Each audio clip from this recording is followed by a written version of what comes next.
continuing on, so you haven't been around last week. We were working on taking a deep dive into the different aspects of our San Zhan form, our first pattern.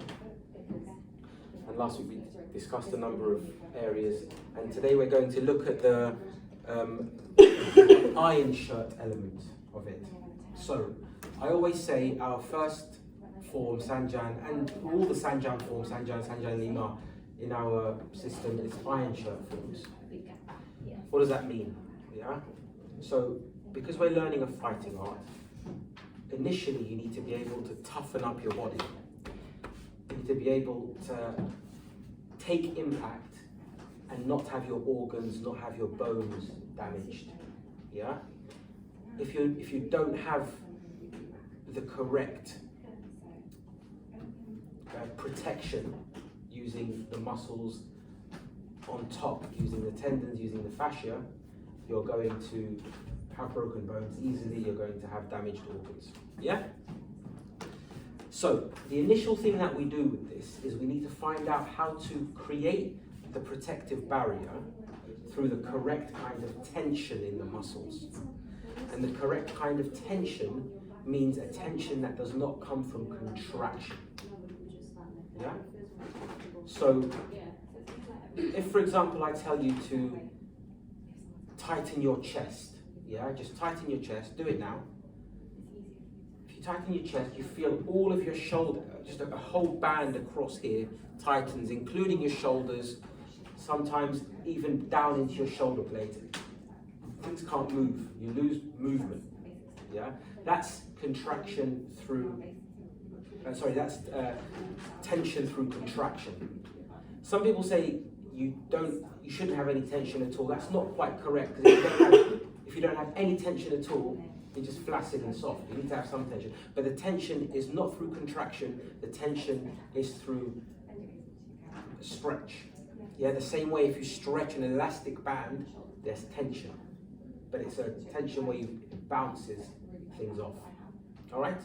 So if we stand in our break position, and just in a relaxed position so we're not forcing any of the points, yeah? Completely relax. If at this point here, you drop your elbows down towards your knees, just ever so slightly, and then bring your elbows together, and bring your fists apart. Can you feel your chest will naturally inflate? Yeah, you feel that. But you don't have the same restricted movement around your shoulders and your shoulder blades. Everything else is free compared to your chest.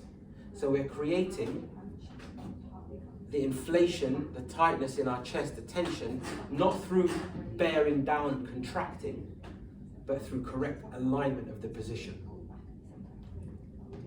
Initially, we train this through the first form. We train the points, but over time, we're able to create the same kind of inflation without even needing to put our hands into those points. But initially, we need some training wheels, and that's what the positions are. The training wheels for you to be able to put your muscles, your fascia, your tendons in the correct place.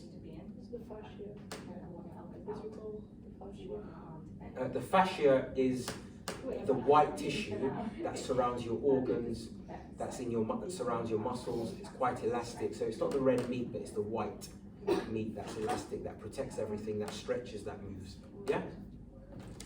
So, that's the chest, all right? Now the tummy.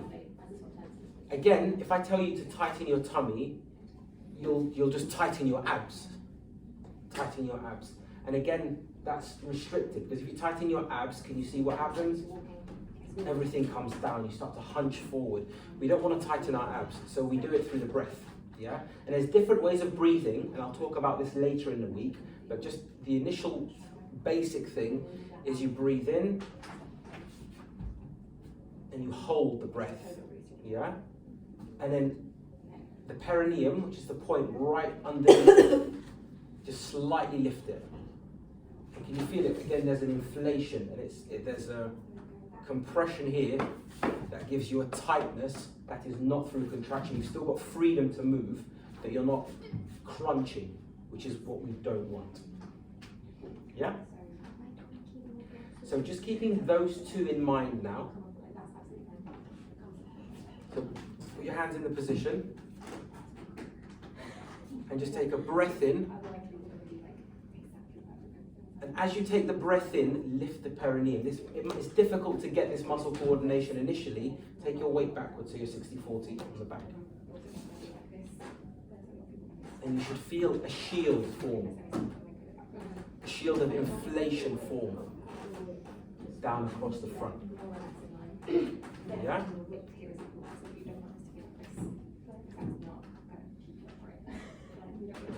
And that makes it very, very good and very, very protective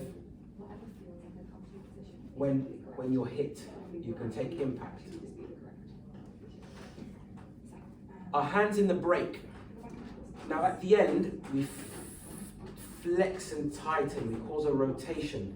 And as we cause the rotation in the wrist, for those of you at home, as we cause a rotation in the wrist, again, you should feel that inflation and that tension develop around the forearm, up into the tricep, on the inside, down the lats, into the back, to connect to the hips. You feel that? Yeah? That's again creating that protective barrier without tensing as if you're lifting weights, bicep, tricep, because again, that restricts movement.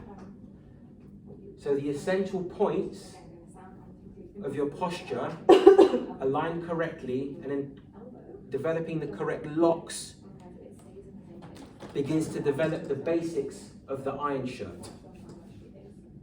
All right? And then later on, we can add where our mind is, what our mind is doing, and then that makes it a lot more effective. Yeah? So if, for example, Raf, if I crunch, I'm going to crunch the incorrect way, and you're going to punch. Yeah? No, punch harder. Feel the difference. And again. So that's crunching. Yeah? It just feels like you're hitting bone. If I do this correctly, again, feel the difference? Yeah? And again. The inflation gives it a bouncy effect.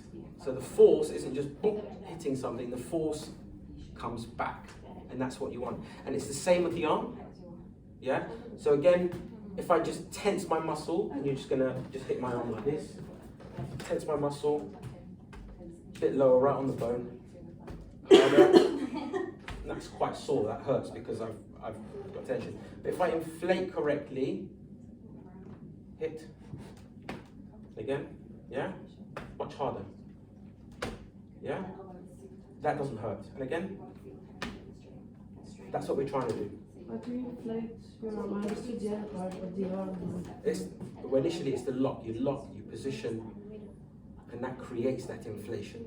Without trying to squeeze your muscle? You don't squeeze, you just put your elbow in, drop the shoulder, make sure the alignment's correct, and then you rotate, lock the wrist, so you're trying to get your palm facing away from you to an extent, as much as it can, and then you just bring down. And you should feel that inflation. All right? So we're going to do the first pattern now.